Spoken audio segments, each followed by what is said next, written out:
Welcome to Myra media. నిన్న రెండు ప్రధాన పార్టీలు రాష్ట్రంలో ఎన్నికల ప్రచారాన్ని అయితే ప్రారంభించాయి. ఇరువురు నేతలు కూడా రాయలసీమ నుంచి తన ఎన్నికల శంఖారావాన్ని పూరించిన పరిస్థితి చూస్తున్నాము. అయితే ఈ ఇరు పార్టీలకు సంబంధించినటువంటి నేతల మధ్య లేకపోతే ఎన్నికల ప్రచారాల మధ్య ఏ విధంగా ఉంది, ఎలా సాగుతుందనే అంశం మీద మనతో మాట్లాడడానికి సీనియర్ పాత్రికేయులు ఉన్నారు. గుంటూరు కృష్ణ గారు, వారిని అడుగుదాం. కృష్ణ గారు నమస్కారం. నిన్న మనం చూసాం రెండు ప్రధాన పార్టీలు ఎన్నికల శంఖారావాన్ని పూరించాయి. అది కూడా రాయలసీమకు సంబంధించి, అది కూడా రాయలసీమకు సంబంధించిన వాళ్ళు. ఒకరు ప్రతిపక్ష నేత అయితే ఒకరు ముఖ్యమంత్రి. ఎలా సాగుతుంది అనుకుంటున్నారు?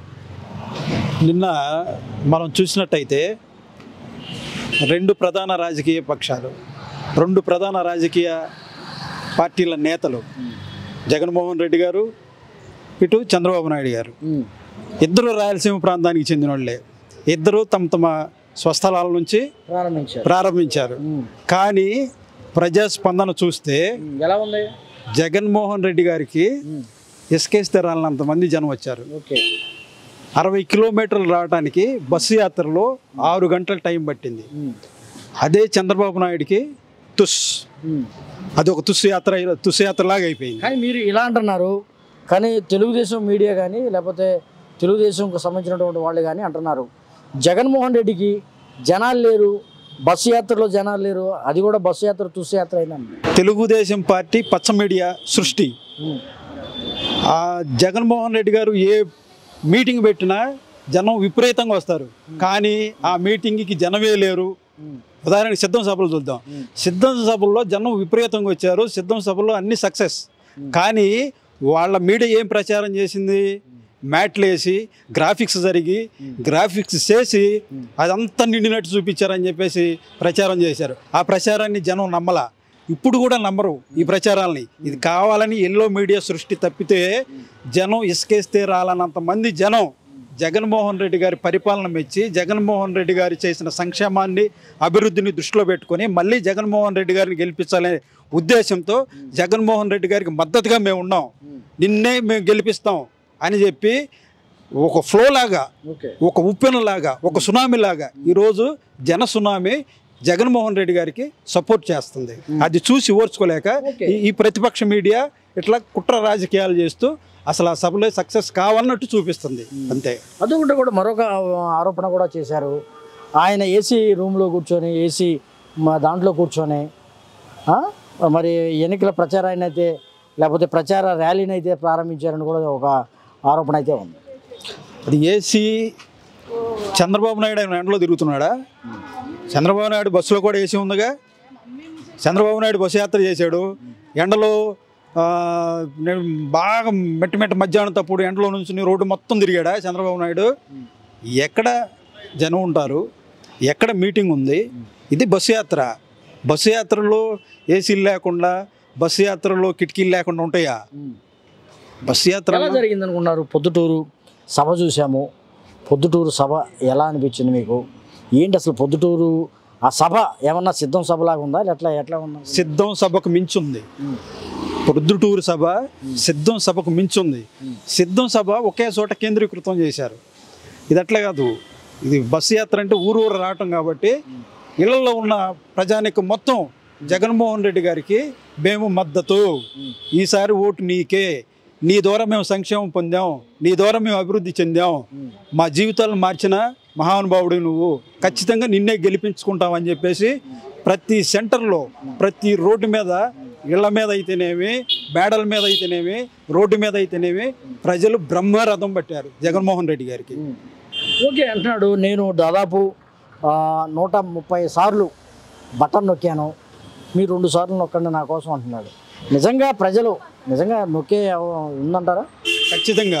అసలు ఈ రోజు కోసం ఎదురు చూస్తున్నారు జనం. బటన్ నొక్కే కార్యక్రమం కోసం ఎదురు చూస్తున్నారు ప్రజలు. ఎందుకంటే ప్రజలు జగన్మోహన్ రెడ్డి గారి పరిపాలనని 2019 నుంచి చూస్తూ ఉన్నారు. మధ్యలో కరోనా వచ్చింది. కరోనా సమయంలో జగన్మోహన్ రెడ్డి గారు తీసుకున్న నిర్ణయం రాష్ట్ర ప్రజల్లో ఒకలాంటి అభిమానం పెంచింది. ఆ నిర్ణయాలు జగన్మోహన్ రెడ్డి గారు తీసుకోకపోతే ప్రజలు ఆకలితో అల్లమటించేవాళ్ళు, ప్రజలకి సరైన అభివృద్ధి సంక్షేమం ఉండేది కాదు. కానీ జగన్మోహన్ రెడ్డి గారు తీసుకున్న ధైర్యమైన నిర్ణయాలు ఈరోజు ప్రజల్లో ఆయనకి రెట్టింపు అభిమానాన్ని పెంచింది. 2019 కంటే ఇంకా రెట్టింపు అభిమానాన్ని పెంచింది. అందుకే జగన్మోహన్ రెడ్డి గారికి ఎప్పుడు ఓటు వేయాలా, ఎప్పుడు ఆయన గెలిపించాలా, ఎప్పుడు ముఖ్యమంత్రి చేయాలన్న ఆశతో ఎదురు చూస్తున్నారు. ఏంటి మరి 21 రోజుల పాటు అక్కడే పడుకుంటూ అక్కడే మళ్ళీ ప్రచారాన్ని ప్రారంభిస్తూ ఇలా ఒక ప్లాన్ అయితే జరిగింది. ఈ ఏదైతే 21 రోజులు పాటు జరిగేటువంటి ఈ కార్యక్రమాల్లో, ఎన్నికల ప్రచారంలో అంటే ఇదే స్పందన వస్తుంది అనుకుంటున్నారు? ఖచ్చితంగా అసలు ఈ రోజు కోసమే జనం ఎదురు చూస్తున్నారు. ఎందుకంటే ఒక నాయకుడు సంక్షేమం, అభివృద్ధిని ప్రజల దగ్గరికి, ప్రజలు గడుపు చేసిన నాయకుడు ప్రజల్లోకి ఎప్పుడు వస్తాడా, ఆయనతో మళ్ళీ ఎప్పుడు కలపాలా, ఆయన కృతజ్ఞతలు ఎలా చెప్పాలా అనే ఆలోచనతో ప్రజలు ఎప్పటి నుంచో ఉన్నారు.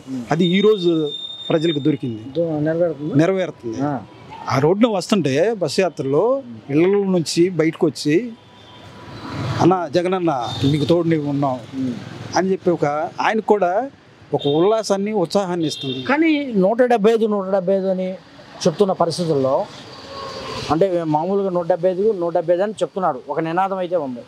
ఈ నినాదాన్ని నెరవేర్చేందుకు నెరవేరేందుకు కూడా అంటే అభ్యర్థులు కరెక్ట్గా ఉన్నారంటారా? ఖచ్చితంగా అభ్యర్థులు జగన్మోహన్ రెడ్డి గారు జల్లిడేసి ఎక్కడైతే అభ్యర్థులు చిన్న పొరపాట్లు ఏమైనా ఉంటే దాన్ని సరిదిద్ది అభ్యర్థులను మార్చారు కూడా. గెలిపే ప్రధాన ధ్యేయం ఉండి పార్టీలో మంచి నిర్ణయాలు తీసుకొని అభ్యర్థులను మార్చి 175కు 175 గెలిచే విధంగా జగన్మోహన్ రెడ్డి గారు అభ్యర్థులు సమర్థులదే అంటారా? ఖచ్చితంగా సరిపోతారంటారా? ఖచ్చితంగా. కానీ నేను 2 నియోజకవర్గాలు చెప్తా. మైలవరం సంబంధించినటువంటి చూసుకుంటే వసంత కృష్ణప్రసాద్ ఒక పారిశ్రామికవేత్తగా ఉన్నారు, ఒక బిల్డర్గా ఉన్నారు, ఒక రియల్ ఎస్టేట్ వ్యాపారస్తులుగా ఉన్నారు. ఆయనకి యాదవ్ సమాజ వర్గానికి సంబంధించినటువంటి సర్నాల తిరుపతిరావు 1 ఎకరం పొలం కలిగినటువంటి రైతు. సరిపోతాడా బీసీ క్యాండిడేట్? ఇక్కడ జగన్మోహన్ రెడ్డి గారు రాజకీయాల్లో సరికొత్త ప్రయోగం చేస్తున్నాడు. రాజకీయాలు అనేవి ఎక్కువగా డబ్బుతో ముడిపడిన వాతావరణం ఏర్పడింది. రాజకీయం అని కాస్ట్లీ రాజకీయాలు అయిపోయినాయి. ఈ కాస్ట్లీ రాజకీయాలు అయిపోయినప్పుడు ఏమైనాయి అంటే, ఈ బడుగు బలహీన వర్గాలు ఉన్నారు చూసారా, ఎస్సీ ఎస్టీ బీసీ మైనారిటీ వర్గాలు, వాళ్ళలో కూడా డబ్బులున్న వాళ్ళే రావడానికి ప్రయత్నం చేస్తున్నారు. కొన్ని కోట్లు ఖర్చు ఇదికి చంద్రబాబు నాయుడు తీసుకొచ్చాడు ఎలక్షన్. కానీ జగన్మోహన్ రెడ్డి గారు ఎవరైతే పేదలు ఉన్నారో వాళ్ళని నిలబెట్టి వాళ్ళని గెలిపించాలి. ఉదాహరణకి గత ఎన్నికల్లో 2019 ఎన్నికల్లో బాపట్ల ఎంపీ సీటు నందిగం సురేష్ గారికి ఇచ్చాడు. గెలిచాడా లేదా? అట్లాగే సిఐ మన గోరంట్ల మాధవ్ గారు గెలిచాడా లేదా? అన్నిసార్లు ప్రయోగాలు ఫలిస్తాయా? ఖచ్చితంగా ఫలిస్తాయి. ఈసారి ఇంకెక్కువ ఫలిస్తాయి. ఎందుకంటే జగన్మోహన్ రెడ్డి గారు తీసుకున్న నిర్ణయం పేదలని అభివృద్ధి చెయ్యాలి, పేదలకు సంక్షేమం ఇవ్వాలి, పేదలను చదివించాలి. మరొక నియోజకవర్గం ఉంది, కీలక నియోజకవర్గం అని చెప్పుకోవచ్చు, ఎన్టీఆర్ జిల్లాలో. అది కూడా విజయవాడ పశ్చిమ నియోజకవర్గం.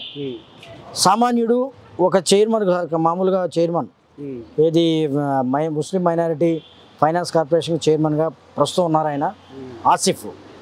ఆయన మీద ఏకంగా బీజేపీ తీసుకొచ్చి సుజనా చౌదరిని, ఒక పెద్ద బడా పారిశ్రామికవేత్త, డబ్బులు బాగా ఉన్నాయి, అసలు మామూలుగా లేదు, అసలు ఆయన మీద ఇతను నిలబెడితే క్యాండిడేట్ అసలు కరెక్ట్ అంటారా? అది జగన్మోహన్ రెడ్డి గారి దమ్ము, జగన్మోహన్ రెడ్డి గారి ధైర్యం. కోట్లున్నవాడి మీద సామాన్యుని నిలబెట్టాలి, సామాన్యుడిని గెలిపించాలి. అది రాజకీయం, అది చేస్తున్నాడు జగన్మోహన్ రెడ్డి గారు. వాడు కోట్లు ఉండొచ్చు, కానీ ఇక్కడ ప్రజానికం ఉంది. ఇక్కడ జగన్మోహన్ రెడ్డి గారు ఇచ్చిన సంక్షేమం, అభివృద్ధి ఫలాలు అందుకున్న ఎస్సీ ఎస్టీ బీసీ మైనారిటీ వర్గాలు, అగ్రవర్ణాలు ఉన్న పేద వర్గాలు ఉన్నారు, వాళ్ళు గెలిపిస్తారు. అది జగన్మోహన్ రెడ్డి గారి ధైర్యం. అందుకే పేదలను కూడా రాజకీయ నాయకులను చేస్తున్నాడు. పేదలకు కూడా ఎమ్మెల్యే టికెట్లు, ఎంపీ టికెట్లు ఇచ్చి అసెంబ్లీకి, పార్లమెంట్కి పంపిస్తున్నాడు. ఒక వినూత్నమైన ప్రయోగం జరుగుతుంది ప్రస్తుతం రాష్ట్రంలో కానీ, ప్రస్తుతం 2024 ఎన్నికల్లో కానీ. ఓసీల మీద బీసీలు గెలిచే అవకాశం ఉందనుకుంటున్నారు. ఆయన తీసుకున్నది ఏది ఫెయిల్ అవ్వలా. కానీ 2019 ఎన్నికల ప్రభావం కానీ ఇప్పుడు ఎలా ఉంది, అప్పుడు ఎలా ఉంది, అప్పుడు దాంతో పోల్చుకోవచ్చా ఈ టైంలో? 2019 కంటే ఎన్నికలు మెరుగ్గా ఉంటాయి. ఇంకా బాగుందా? ఇంకా బాగుంటుంది జగన్మోహన్ రెడ్డి గారికి. ఎందుకంటే చెప్తాను, జగన్మోహన్ రెడ్డి గారిని ప్రజలు 3 విధాలుగా చూశారు. 2009లో వాళ్ళ ఫాదర్ చనిపోయిన తర్వాత జగన్మోహన్ రెడ్డి గారు రాజకీయాల్లోకి వచ్చారు, బయటకు వచ్చారు. కాంగ్రెస్ పార్టీతో ఓదార్పు యాత్రల్లో కాంగ్రెస్ పార్టీతో విభేదాలు వచ్చినాయి. అక్కడ ఆయన అణిచివేయాలని చెప్పి చూశారు. తర్వాత ఆయన జైలుకి పంపించారు, ఆయన రాజకీయంగా అణిచివేశారు, తొక్కారు, ఇవన్నీ చేశారు. ఈయన కొత్తగా పార్టీ పెట్టుకున్నాడు. కొత్తగా పార్టీ పెట్టుకున్న తర్వాత కూడా ఈ రాష్ట్రంలో ఆనాడు ఉన్న ప్రతిపక్ష పార్టీలన్నీ, అధికార పక్ష పార్టీలన్నీ, ప్రజారాజ్యం కానీ, టీడీపీ కానీ, కాంగ్రెస్ కానీ, ఈ పార్టీలన్నీ జగన్మోహన్ రెడ్డి గారిని తొక్కటానికి, జగన్మోహన్ రెడ్డి గారిని అణిచివేయటానికి భారీ కుట్రలు చేసి జగన్మోహన్ రెడ్డి గారిని అణిచివేయాలి, ఈ అడ్రస్ లేకుండా చేయాలన్న ఇదిని ఆయన ధైర్యంతో నెగ్గుకొచ్చాడు. 2014 ఎన్నికల్లో వీళ్ళందరూ కలిసిన చిన్న దీంతో ఓడిపోయారు.